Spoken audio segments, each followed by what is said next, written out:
बहुत स्वागत है आपका अंचल में और मैं हूं आपके साथ शुभांगी ठाकुर। चलिए बुलेटिन की शुरुआत करते हैं। पहली खबर भोपाल से आपको दिखाएंगे, जहां शिवराज कैबिनेट की विशेष बैठक खत्म हो गई है। कई अहम फैसलों पर मुहर लगी है। हर 1 लाख युवाओं को दी जाएगी ट्रेनिंग। कौशल विकास कमाई योजना को मिली मंजूरी। योजना के तहत युवाओं को दी जाएगी ट्रेनिंग और ट्रेनिंग के दौरान प्रति माह 8,000 रुपए दिए जाएंगे। तो बता दें आपको कि ट्रेनिंग के बाद युवाओं को सर्टिफिकेट दिया जाएगा। गृह मंत्री नरोत्तम मिश्रा ने इसकी जानकारी दी है। तो भोपाल से खबर आपको दिखा रहे थे, जहां बता दें शिवराज कैबिनेट की विशेष बैठक जो है वो खत्म हो गई है और इस बैठक में कई अहम फैसलों पर मुहर लगी है। जहां एक बार फिर आपको बता दें कि हर 1 लाख युवाओं को ट्रेनिंग दी जाएगी। कौशल विकास कमाई योजना को मंजूरी मिली है। योजना के तहत युवाओं को ट्रेनिंग दी जाएगी और ट्रेनिंग के दौरान प्रति माह 8,000 रुपए दिए जाएंगे। ट्रेनिंग के बाद युवाओं को सर्टिफिकेट भी दिया जाएगा। गृह मंत्री नरोत्तम मिश्रा ने ये तमाम जानकारियां दी है।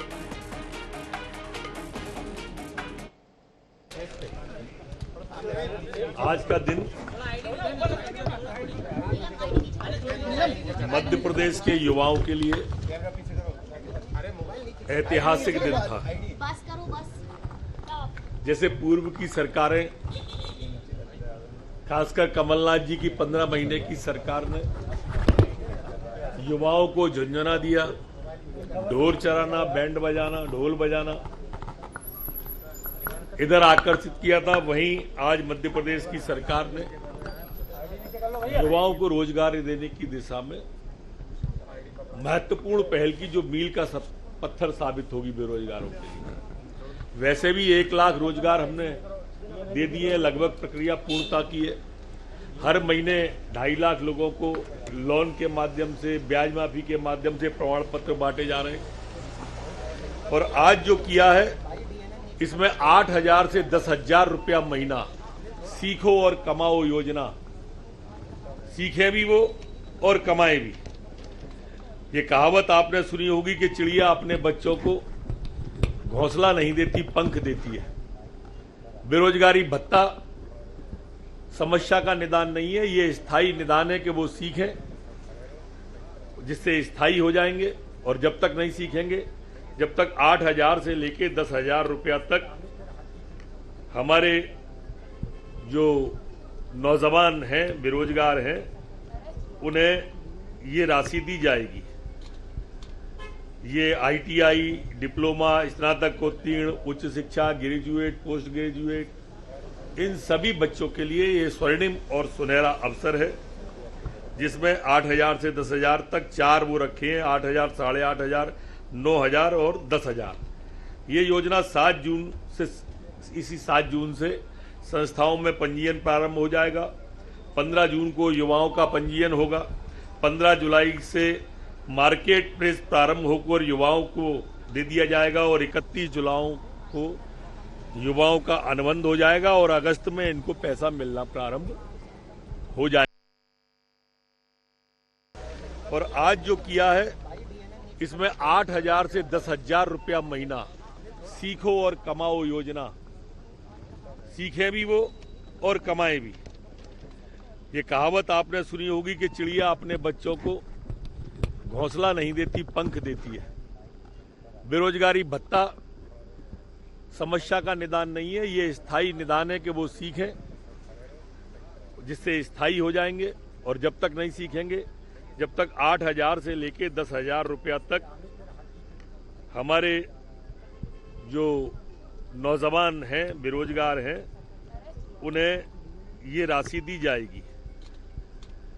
ये ITI, डिप्लोमा, स्नातकोत्तीर्ण, उच्च शिक्षा, ग्रेजुएट, पोस्ट ग्रेजुएट, इन सभी बच्चों के लिए ये स्वर्णिम और सुनहरा अवसर है, जिसमें 8,000 से 10,000 तक 4 वो रखे हैं, 8,000, 8,500, 9,000 और 10,000। ये योजना 7 जून से संस्थाओं में पंजीयन प्रारंभ हो जाएगा। 15 जून को युवाओं का पंजीयन होगा। 15 जुलाई से मार्केट प्लेस प्रारंभ होकर युवाओं को दे दिया जाएगा और 31 जुलाई को युवाओं का अनुबंध हो जाएगा और अगस्त में इनको पैसा मिलना प्रारंभ हो जाएगा। और इसी बीच भोपाल से बड़ी खबर आपको दिखाते हैं, जहां गृह मंत्री नरोत्तम मिश्रा का बयान। कांग्रेस के नारी सम्मान योजना के रथ को लेकर बोले, काट की हांडी बार बार नहीं चढ़ती। कमलनाथ जी ज्यादा दिन तक लोगों को ऐसे बरगला नहीं सकते हैं। रथ ज्यादा चलेंगे नहीं या खड़े मिलेंगे। एनआईए की रेड पर बोले गृह मंत्री नरोत्तम मिश्रा। भिंड से एक व्यक्ति को एनआईए ने गिरफ्तार किया है। सिंधवा में सिख घर से एक युवक की गिरफ्तारी हुई है। तो बड़ी खबर इस वक्त की आपको दिखा रहे हैं, जहां गृह मंत्री नरोत्तम मिश्रा ने मीडिया से बातचीत की है। कई सारी मुद्दों को लेकर के उन्होंने अपना बयान जो है वो दिया है, जहां कांग्रेस की नारी सम्मान योजना को लेकर भी उन्होंने तंज कसा है और एनआईए की कार्रवाई पर भी उन्होंने बातचीत की है। तो इस वक्त की बड़ी खबर आपको दिखा रहे हैं भोपाल से। की हाड़ी एक ही बार चढ़ती है। कमलनाथ जी ज्यादा दिन तक लोगों को ऐसे बरगला नहीं सकते, ना ही भ्रम में रख सकते हैं। लोग उन्हें देख चुके हैं। अगर देखा ना होता, नए होते तो शायद ये बात चल भी जाते उनके रथ। ये रथ अभी खड़े में। भिंड में एक व्यक्ति को एनआईए का भिंड में चल रही है और सेंधवा में जो सिकलीकर जो होते हैं वहां पर, इन दोनों जगह पर एनआईए की, वैसे ये पूरे देश में हो रही है और देश में लगभग 150 स्थानों पर एक साथ हो। और इसी के साथ ही रायपुर से बड़ी खबर आपको दिखाते हैं, जहां ईडी को सुप्रीम कोर्ट की फटकार। मामले में पूर्व नेता प्रतिपक्ष धर्मलाल कौशिक का बयान। सुप्रीम कोर्ट ने क्या कहा, मैं उस बात को नहीं कहूंगा। प्रदेश में आम लोगों में कोई भय का माहौल नहीं है, बल्कि प्रदेश के लोग खुश है। कौशिक ने कहा, भ्रष्टाचारी पकड़े जा रहे हैं, इसलिए लोग खुश है। ईडी की कार्रवाई से जो राशि निकल रही उससे लोग अचंभित है। तो बड़ी खबर इस वक्त आपको दिखा रहे हैं रायपुर से, जिसमें उन्होंने कहा है कि कई सारी बातें उन्होंने ईडी की कार्रवाई को लेकर भी कही है।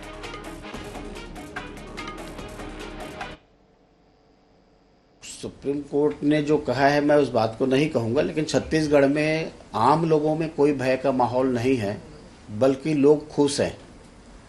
और खुश इसलिए हैं कि आखिर छत्तीसगढ़ में जल मिशन का काम क्यों नहीं हो रहा है, छत्तीसगढ़ में प्रधानमंत्री आवास क्यों नहीं बन रहा है, राशि कहाँ जा रही है, और जो राशियां निकल रही है तो लोग अचंभित है।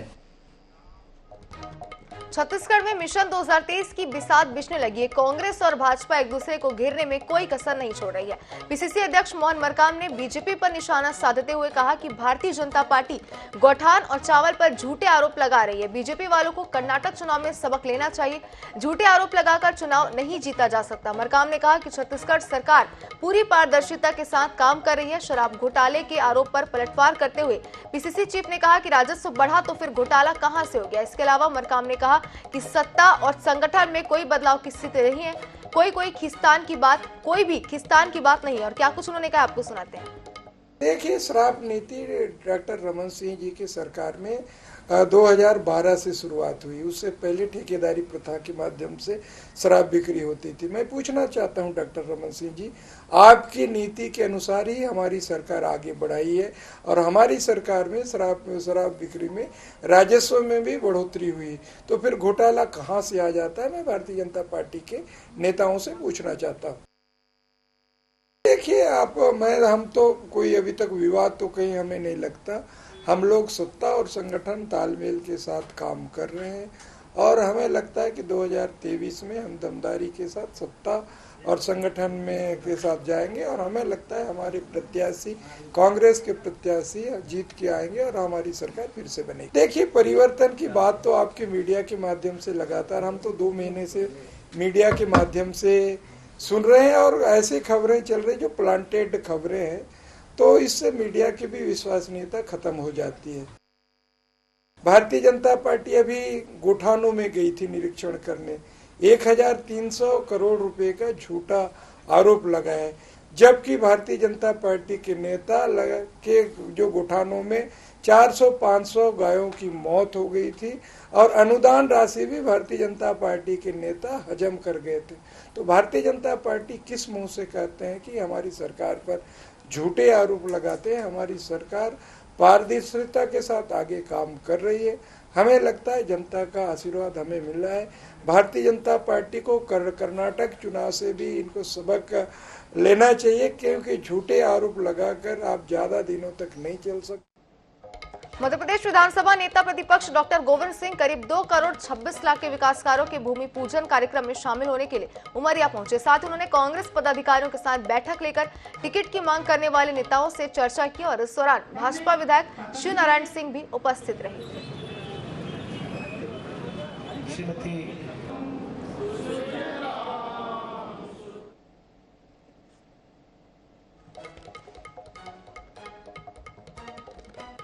जबलपुर नर्मदा घाट पर रेत का अवैध खनन लगातार जारी है और इससे लेकर शिकायतों का दौर भी जारी है, लेकिन रेत के अवैध खनन पर लगाम नहीं लगाई जा रही है। ताजा मामला थाना बेलखेड़ा के पावला घाट और चरगवा सहित बरगी का है, जहां मशीनों से रेत खनन किया जा रहा है, जिसका वीडियो मध्य भारत मोर्चा के पदाधिकारियों ने बनाकर खनिज अधिकारी को दिया है, लेकिन उसके बाद भी कार्रवाई नहीं हुई, जिसके बाद मध्य भारत मोर्चा के अध्यक्ष सौरभ यादव ने कलेक्टर कार्यालय पहुंचकर कलेक्टर को ज्ञापन सौंपा और कार्रवाई की मांग की है।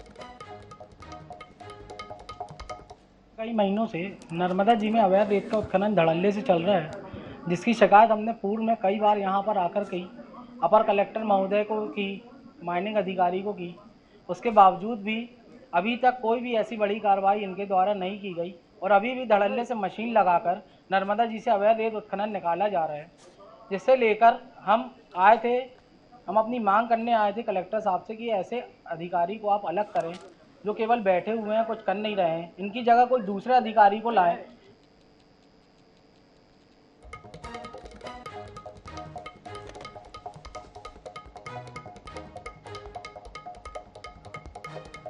इधर बागेश्वर सरकार के शिष्य कोकटा सरकार का निवाड़ी जिले के धार्मिक और पर्यटन नगर ओरछा में दिव्य दरबार लगा है। दरबार में सैकड़ों भक्त कोकटा सरकार का आशीर्वाद देने पहुंच रहे हैं और अपनी समस्याओं का समाधान पा रहे हैं। इस दौरान कोकटा सरकार ने मीडिया से चर्चा के दौरान बागेश्वर धाम सरकार से जुड़ने का किस्सा भी सुनाया। देखिए इस रिपोर्ट में। बागेश्वर सरकार के अनन्य भक्त कहे जाने वाले कोकटा सरकार का आज ओरछा में दिव्य दरबार लगा। कोकटा सरकार के इस दिव्य दरबार में सैकड़ों भक्त अपनी समस्याएं लेकर आए और समाधान पाकर दरबार से गए। दरबार में पहुंची एक महिला भक्त ने शरीर में दर्द होने की बात कोकटा सरकार से कही। इस पर कोकटा सरकार ने भभूत दी और दर्द वाली जगह पर लगाने की बात कही, जिससे उन्हें तुरंत आराम हुआ। मीडिया से चर्चा करते हुए कोकटा सरकार ने कहा कि शुरू से हमारा उद्देश्य भागवत कथा का था, जो कि हमने 2008 से आरंभ की हुई है। आगे उन्होंने बताया कि हमें नहीं पता था कि बालाजी महाराज हमारे माध्यम से भक्तों की फरियाद लेंगे। हम बागेश्वर धाम सरकार से 2021 से जुड़े हैं, ये सब उनकी कृपा से है। हमारा तो उद्देश्य शुरू से भागवत कथा ही का था। 2010 से हमने कथा प्रारंभ की थी। 2008 से कथा प्रारंभ की और हमको तो ये पता ही नहीं था कि बालाजी सरकार हमारे माध्यम से हमको माध्यम बना करके भक्तों की फरियाद ले, दरबार लगवाएं। कोकटा सरकार की माने तो 2021 में बागेश्वर के सेवकों ने हमें उनके पास ऊपर मंदिर में नहीं जाने दिया। इसके बाद हम उन्हें दूर से ही प्रणाम कर परिक्रमा कर घर पर चले आए।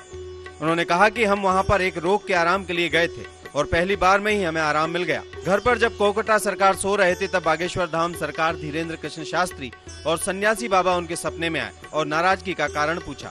तब धीरेन्द्र कृष्ण शास्त्री ने कहा कि तुम्हें नाराज नहीं होना था, तू जहाँ पुकारे हम वहीं हैं। इसके बाद से ही हमारे ऊपर उनकी कृपा है।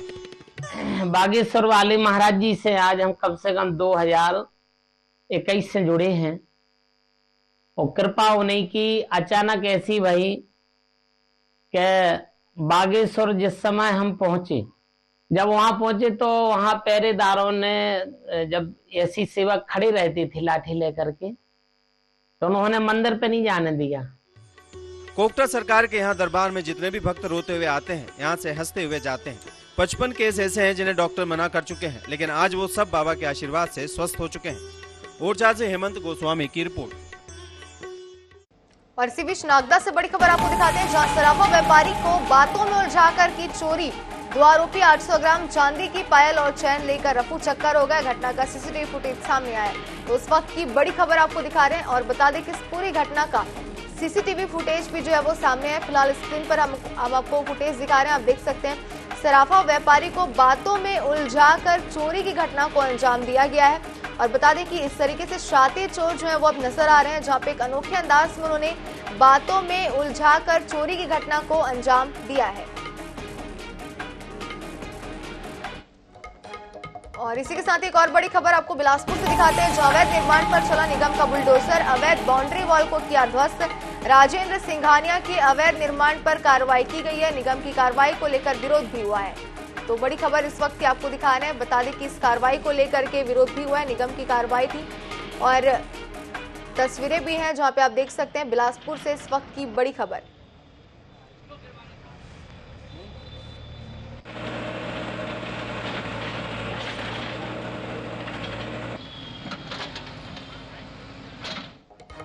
और इसी बीच बड़ी खबर आपको दिखाते हैं, जहां बता दें भारत जोड़ो अभियान को लेकर राज्य स्तरीय सम्मेलन भोपाल के गांधी भवन में आयोजित सम्मेलन लगभग 20 से ज्यादा सामाजिक संगठन हिस्सा ले रहे हैं। आदिवासियों से जुड़े अधिकतर संगठन शामिल हैं। सामाजिक कार्यकर्ता योगेंद्र यादव भी पहुंचे, पीसीसी चीफ कमलनाथ भी शामिल हो रहे हैं। तो बता दें इस वक्त की बड़ी खबर आपको दिखा रहे हैं, जहां पीसीसी चीफ कमलनाथ भी जो इसमें शामिल हो रहे हैं, सामाजिक कार्यकर्ता योगेंद्र यादव भी पहुंचे। और बता दें आपको एक बार फिर इस वक्त की बड़ी खबर आपको दिखा रहे हैं, जहां कमलनाथ भी मौजूद रहेंगे इसमें। और भारत जोड़ो अभियान को लेकर राज्य स्तरीय सम्मेलन का आयोजन किया गया है। भोपाल के गांधी भवन में ये सम्मेलन आयोजित है।